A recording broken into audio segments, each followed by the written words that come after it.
Okay, so there's only two slides in this presentation, but they're pretty dense and there's a lot of important stuff inside these two slides.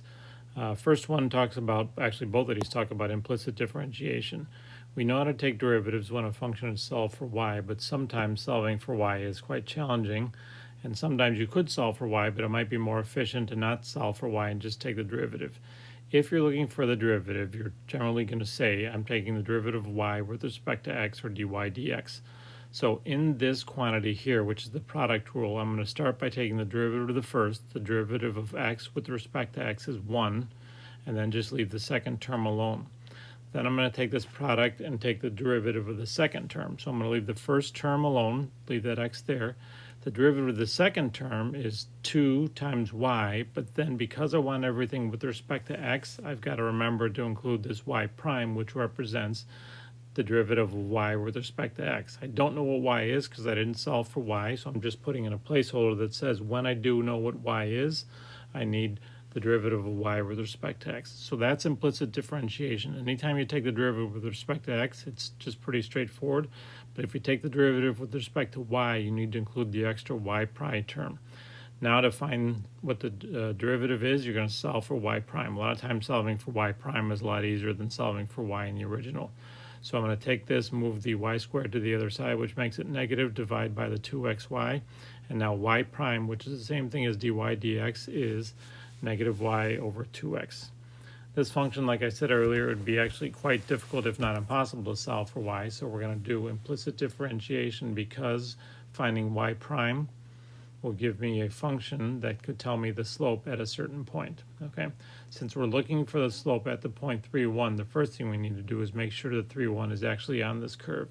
If I take 3, 1 and plug it into the x's and y's of that statement there, I wind up with 300 equals 300, which means this 3, 1 is on the curve, and I can find the slope of the tangent line.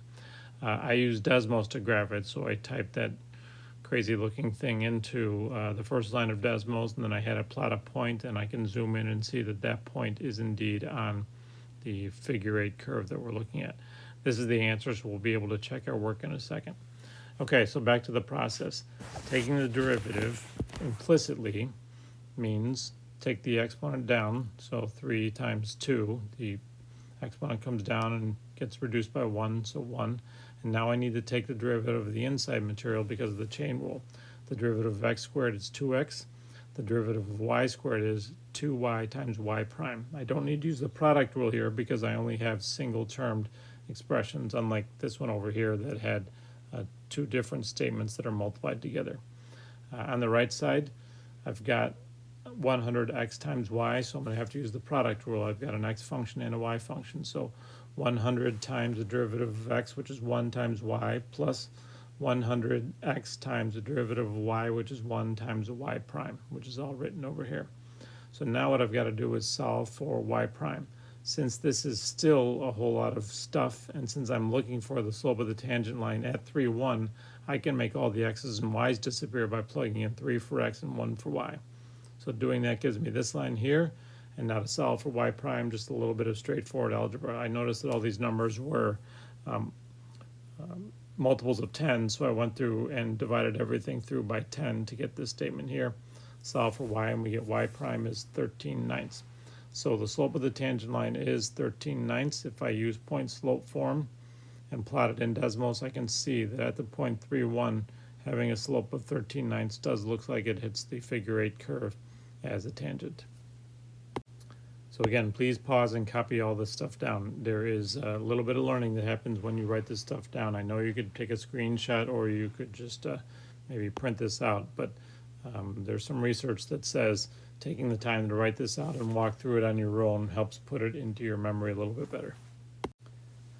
Second example is a word problem, and this is something called related rates. So related rates are going to show up in a couple different spots. They're challenging, but after you do a few of them, people generally get the hang of it. First challenge with all word problems is summarizing the information that you're given. So as I read this stuff, the cross-section of a 5-meter trough is an isosceles trapezoid with a 2-meter lower base, a 3-meter upper base, and an altitude of 2 meters. So that's not on here yet, so I'm going to try and draw it. If we have a 2-meter lower base and a 3-meter upper base, we have something that looks like an isosceles trapezoid with a smaller bottom than a top. The altitude is 2 meters. Do that there, and this was 2, and this was 3. And there's my diagram.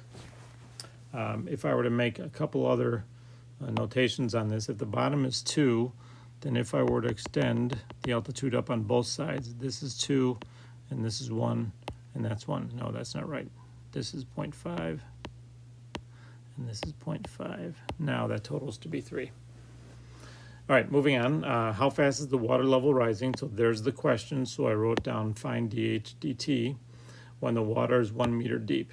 Okay, sorry, I skipped a sentence. The blue sentence says water is running into the trough at a rate of 1 cubic meter per foot. So 1 cubic meter per minute is a volume statement. Cubic meters is a volume. So the rate of change of the volume is 1.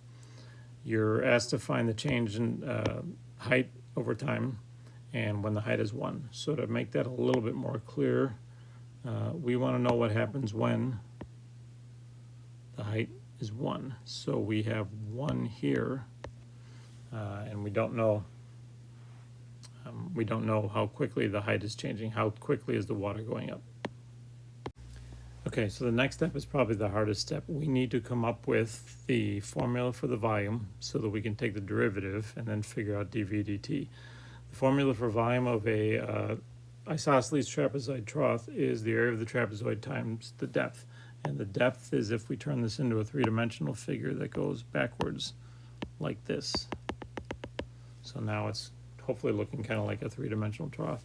The part that we want to look at in order to figure out what's going on is after this red water level is a certain height, which in this case happens to be 1, there's a triangle sitting right here that's going to help us figure out the information we need for the trapezoid formula.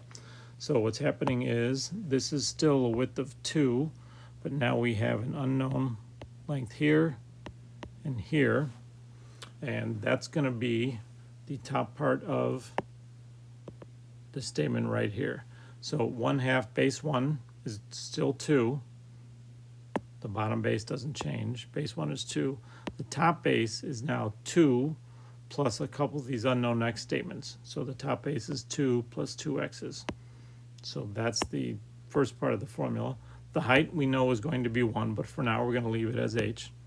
Okay, and then the depth is 5 meters, so a constant 5. So that's the hard part. If you have a well-drawn diagram, maybe it'll just fall into place, but start with a formula and try and figure out what each of the variables here needs to become, but then also be careful about what part you don't know. We don't know this top base part because we're not sure about this length right there.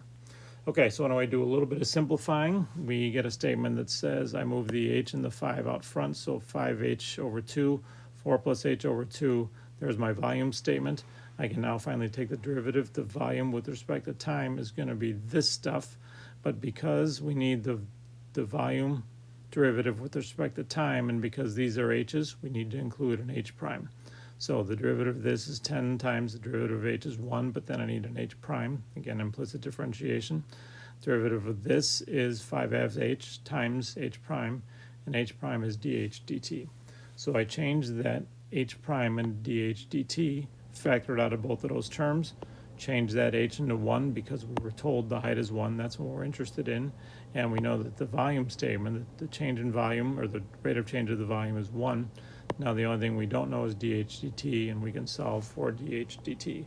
We wind up with 1 over 12.5. It's never a good idea to mix fractions and decimals, so we change it into 2 over 25. And that is the rate of change of the height when the change in the volume is 1 cubic meter per minute.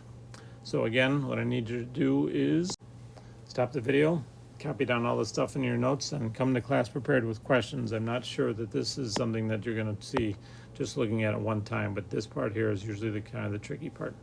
Okay, that's it for this video.